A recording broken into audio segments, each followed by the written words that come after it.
What's going on, family? I'm Mr. AOS Inspires. I want to say thank you for all of your likes, your shares, and your comments. It's because of you that we're able to fulfill our mission, and that's to empower the world to never give up, one video at a time. Somebody came to me recently and asked me the critical question, why are you creating a podcast that's entitled Pain, Purpose, and Ministry?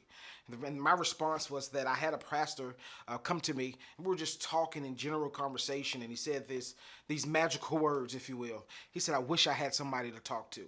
And that is the number one reason in ministry a lot of people commit suicide. This is the reason a lot of people in ministry try to fake it until they make it. But now I'm hearing this new cliche that sounds so sweet, I'm going to faith it until I make it. But I believe that if you had somebody to talk about your issues, to talk about your painful moments in ministry, talk about the things in ministry that you have no clue what to do next, I believe that you will make a better decision. I believe that your ministry will look a lot better because you had somebody with experience that was able to deposit some great knowledge and some great advice into you. So I created a podcast that you can hear some pastors and some preachers that you look up to hear their advice, to hear their stories, their experiences that they went through. Because the damaging part about it is the pew see us in Gucci and Prada and Ferragamo, and they see us driving the Benz. They think that they have it all together because they have everything that I want or I desire, that anybody can desire. But if you took a look on the other side of the lens, I promise you your perspective of a preacher and a pastor will be totally different. So what I want to do with this podcast is empower and inspire all preachers all across the globe to let them know that whatever issue, whatever challenge that you're facing, somebody has been there. And more importantly, there's some people, there's some men and some women that have made it through. And God has blessed them throughout all their trials and tribulations. So my prayer is that this podcast encourages you, motivates you, inspires you to keep on holding on to God's unchanging hand. Let's tune in. In my ministry, there's been a lot of trials and tribulations that led me to this point of the ministry that God has placed me in. As you all know and you heard that I spoke of being on drugs. The devil thought he had me on drugs, alcohol, robbing, stealing, anything I could do to support the habit that a drug user would have. Caused a lot of pain to my wife, to my mother, to my sister and brothers, church members, those who knew me, knew that my parents raised me the best they could, two loving parents, always had me in church. Even though everyone would try to remind me of the way that I was raised and I was living contrary to the word of God, I paid it no mind because I was having such a good time getting high. But like I said earlier, when I came to myself, I no longer wanted to have a drug addiction thought, walk, talk. I needed a change in my life because it was causing great pain. And when God came in and changed my life, I found the purpose of me being out there, that I may have a testimony to tell someone else that if he delivered Michael Johnson from all types of addictions, that that same God that delivered Michael Johnson can deliver you. He has no respect of person. And now, the drug addiction, the pain, have shaped me into the minister that God has called me out to be. To go out into a lost world of men and women, boys and girls, letting them know that serving Jesus Christ is a true and living reality. For he came and suffered and died on Calvary's old rugged cross for sinners such as you and I. The songwriter said it was amazing grace, how sweet the sound that saved a drug addict like me. I once was lost, but now I'm found. I was blind, but now I see. Through many dangers, toils, and snares, I have already come 'Twas grace that brought me safe this far, and grace will lead me on. Oh yes, I realize in this ministry, there's still going to be many trials and tribulations. There's going to be ups and downs. But I realize if I keep my hands in the master's hands, I can do all things through Christ that strengthens me. Oh, my brothers and sisters, what a mighty God we serve. He's the same God that created the heavens and the earth. He's the same God that woke us up this morning. He's the same God that given us articulation of speech and activity of limbs. He's the same God that allowed us to brush our teeth and to comb our hair. He's the same God that allowed us to sit underneath our table this morning and gave us some scrambled eggs and some bacon and some ham. He is the same God that allowed us to get into our cars and drive down the street. The same God that allowed us to breathe his air. Oh, what a mighty God we serve. I thank him for all the trials, all the pains, everything that I've been through, for his glory and for his good. May God bless you, and may heaven smile upon you. Pain, purpose, ministry. For me, I think about when the pain that I went through when I was growing up. And I've always struggled, if I could share a personal testimony, with anxiety and fear in my life. I struggle a lot, so much that I had to always quote Psalms 27. For the Lord is my light and my salvation, whom shall I fear? And I had to continuously quote that in times of fear, when I didn't understand, when I didn't know what was going on in my life. And so because of Psalms 27, I was able to conquer and to overcome those fears in my life. I did not let it take it over. I learned to trust God in all circumstances. And so when it comes to pain, I understand that God is a healer. And it took a while for me to come into that peace and that healing, but I had to truly trust God. For Proverbs 3, 5, and 6 says, trust in the Lord and lean not to your own understandings, but in all that ways acknowledge him, and he shall direct your path. And so I had to be directed by God through my anxieties and through my fears. And so through the pain that I went through of low self-esteem, through the pain that I went through with anxiety and fears, I had to come into who I was. And so in coming to who I was, I now understand the pain of the ridicule, and just know that you're gonna be talked about, you're gonna be abused, you're gonna be misunderstood. People may not understand you. But when you understand who you are and that Jesus is the center of your joy, then you can do as I did and persevere. Persevere through the pain, persevere through when people don't understand. And so when my father and my family started St. James Missionary Church, and Bishop Sidney Davis and my mother, Pastor Barbara Davis, we came together as one with 7 people in our home, 7 people in our house. And so I had to learn to come out of my traditions. I had to learn to come out of what people had to say and the fear of others' opinion. And so when we went into ministry, we had to go forth, coming out of traditions, just getting out of, tradition is good, but you also have to be able to make a difference to someone else. And so when we got out of the house, God moved us into ministry, and we were able to progress to past 7 people. And in ministry, there was ups, there was downs. And so I tell any leader, I tell any pastor, be who God has called you to be.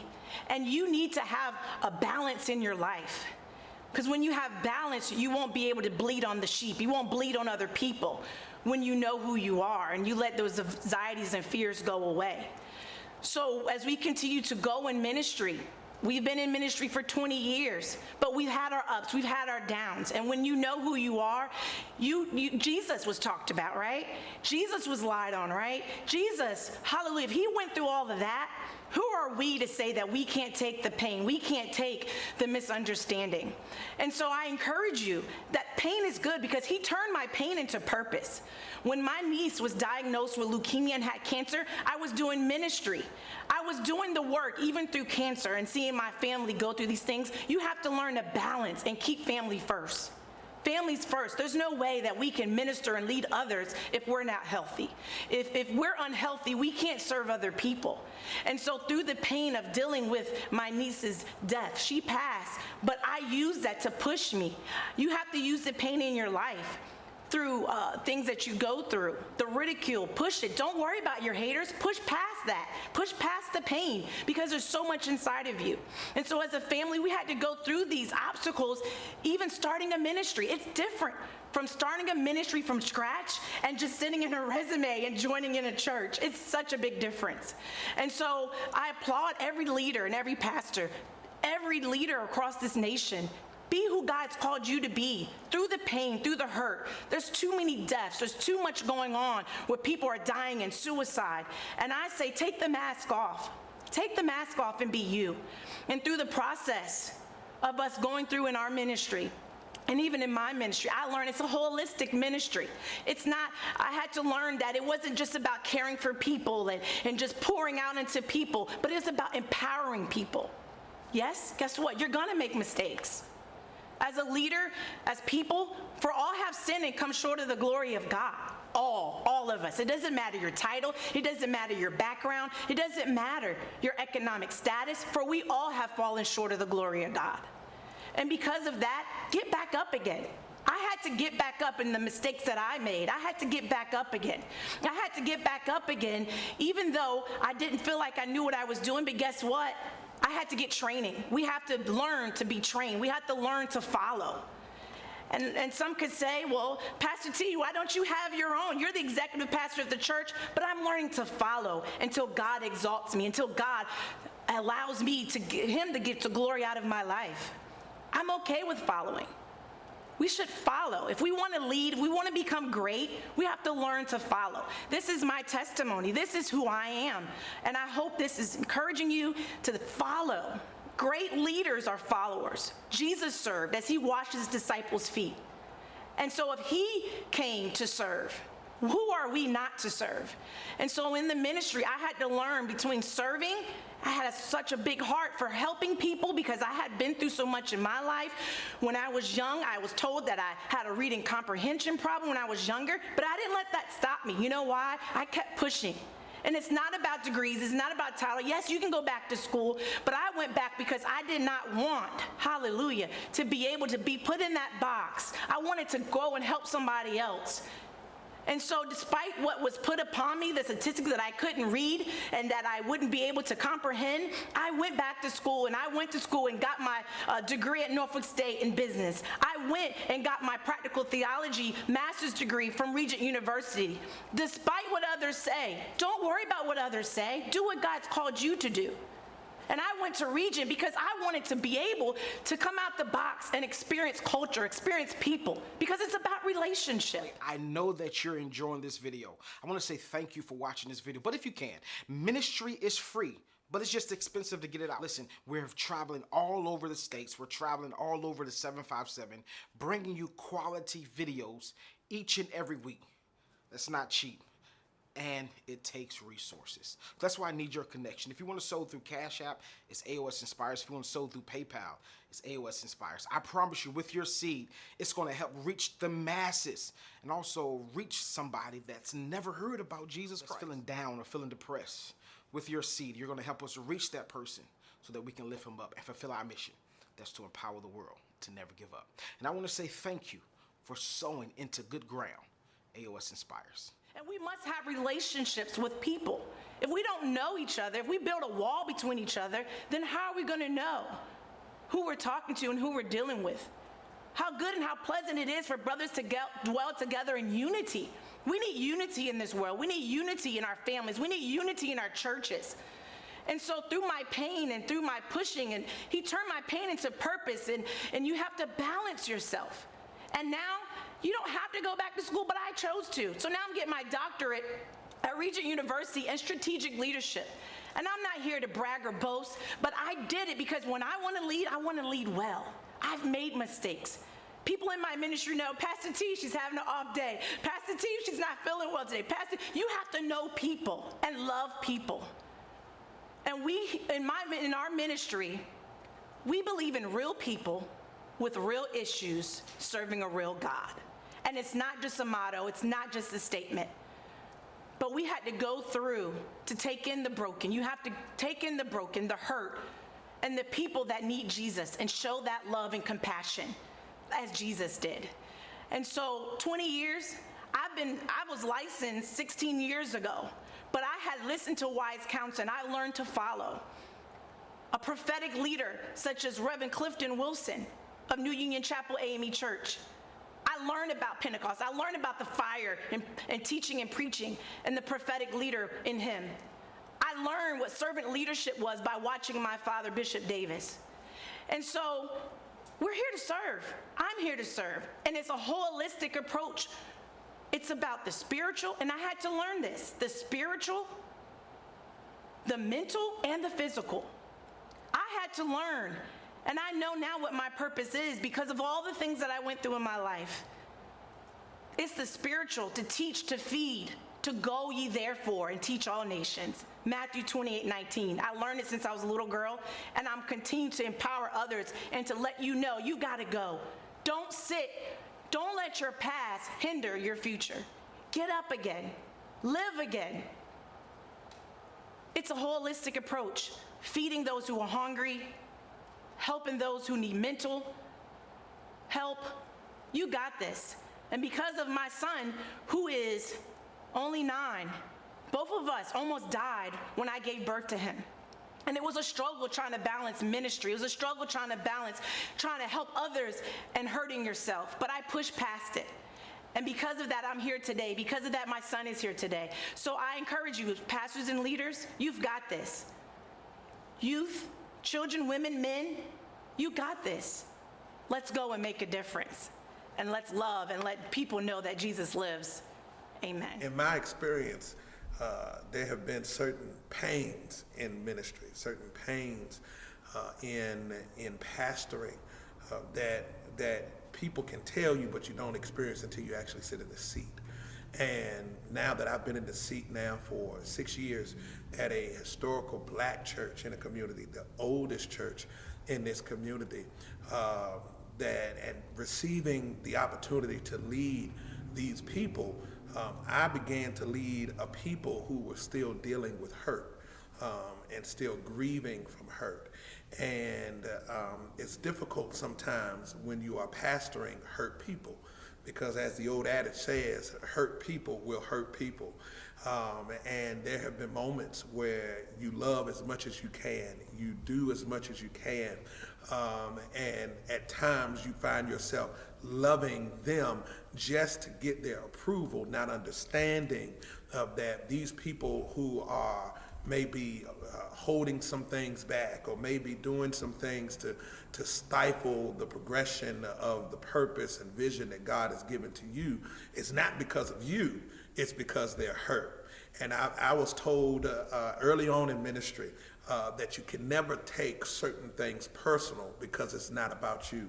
Sometimes people are doing things because they in themselves have not been able to reconcile with their hurt. And so in working in ministry and pastoral ministry, I've had the unique opportunity to experience some of those pastoral hurts privately, and I've experienced them publicly among the congregation. But it's never deterred me from loving God and loving God's people the way he has asked me to love him. It's interesting because being in this position and leading a very historical, a very prominent black church in Virginia Beach, it has afforded me opportunity to be able to work as God would have me to work with them in a way where my faith is strengthened and my faith has gone to another level. One of the things I tell our congregation at times is that faith in God may cause them to question your sanity, but it will never cause God to question your faith. And at the end of the day, you're going to have to trust God a lot more when you're dealing with certain pains and struggles in ministry. It is not all glitz and glam. no one gets to see like me and my wife have gone through. T.D. Jakes says it all the time. You want to have this anointing, you have to go through the things I went through to have it. You talk to a pastor. We're not sitting in the office signing the check. We're not sitting in the office telling them to take care of our bills. And there have been moments where my household has gone without for the sake of ministry. There have been moments where I woke up in the morning and my vehicle was gone, and still had to go preach a funeral, and still had to do those things, and still had to stand before people and declare that this God that we serve is still a provider, is still one who loves. I don't say that to bring a bad light to the church. I say that to say that if you're going to walk in this ministry, there are certain pains that are going to push you to a place of purpose and to a place of promise. You can't get new wine until you crush grapes. You cannot get fresh oil until you crush the olive. And there are moments where you just have to go through the Garden of Gethsemane so that you can experience the will of God being done in your life.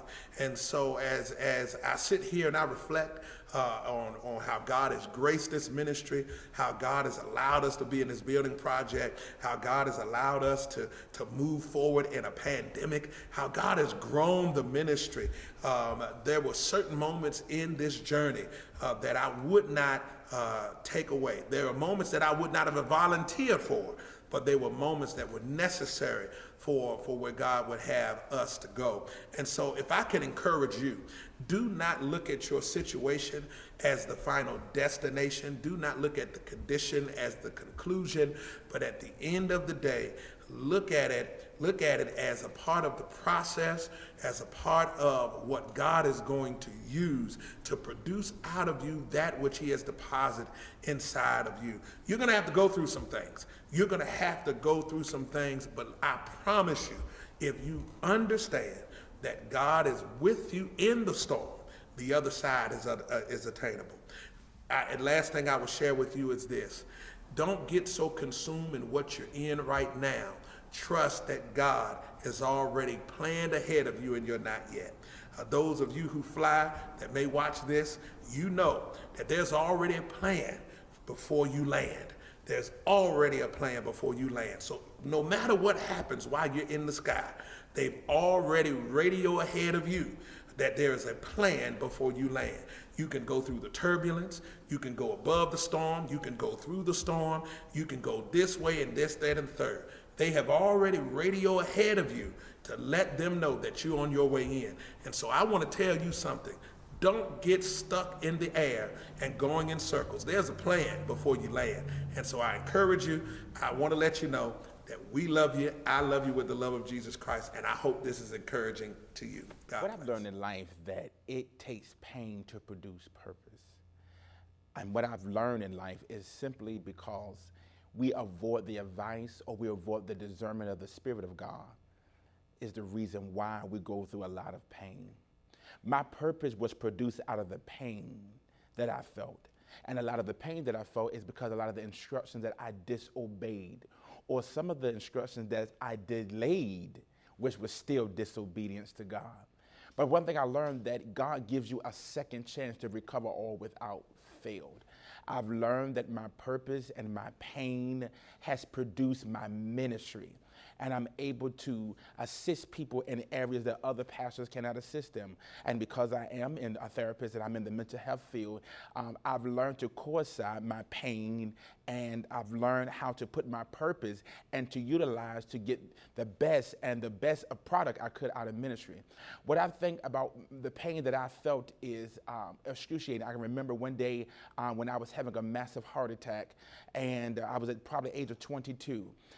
And it was something, one of my best friends just dropped dead, and it was just a very stressful moment. And I remember driving down the highway, going past Victory Boulevard, and everything, I started breathing heavy, and my left side got numb, and I started sweating really bad. And all I noticed, I called my mom. I didn't even call the paramedics. I called my mom, like, "Ma, I think I'm having a heart attack." And she hung up and said, "Call 911. I called 911. Before 911 could show up, my mother was already on the scene. pain. As I was going there, traveling, getting there, I remember telling the paramedics, you are not taking me to Maryview, and you're not taking me to the hospital in an ambulance. I'm gonna get myself driven there. So what happened was I had a friend come meet me, take me home to change my clothes. I put on some nice clothes, they took me down to Chesapeake General. All the stuff happened to me, but at that particular moment, as I was laying in the hospital with tubes all up me, all I can remember doing is crying and telling God I would say yes. All I kept hearing the Lord say, will you tell me yes? I'm talking about I'm in pain, I can't breathe, my chest is hurting, I don't know what's happening, I don't know if I'm gonna die, I'm a single father, and all I keep hearing the Lord say, just tell me yes. I didn't know that telling God yes was gonna really cost me everything I had. I didn't think telling God yes was gonna cost me to lose my job that made $250,000 a year. I didn't think telling God yes was gonna cause me to put my house in foreclosure, all 5 of my cars get repossessed. I didn't think that it would cause me to be in court with litigation of custody battles over and over again.